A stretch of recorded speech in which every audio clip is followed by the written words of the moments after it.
Hi, I'm Martin at The-Podiatrist. Today I want to talk to you about a common thing that I see in the clinic, particularly when someone's had a hip or a knee replacement. Quite often they're feeling great on that area that has been replaced by the surgeon, but then they start to notice a few other niggles, say on the opposite limb or somewhere else that the original issue wasn't there.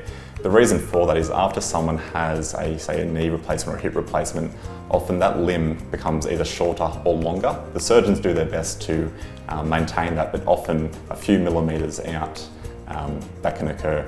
So what that often leads to is what we call a leg length difference, where one leg is literally shorter or longer than the other, and that can cause a whole range of issues. So if you have had recent surgery, come and see one of the podiatrists here at The Podiatrist, and what we'll do is assess your biomechanics, look at the pressures beneath your feet, and that'll give us a whole range of data about how you're moving, functioning, and help us determine if your levelling is out of alignment, and then we can put something in place to get you feeling better.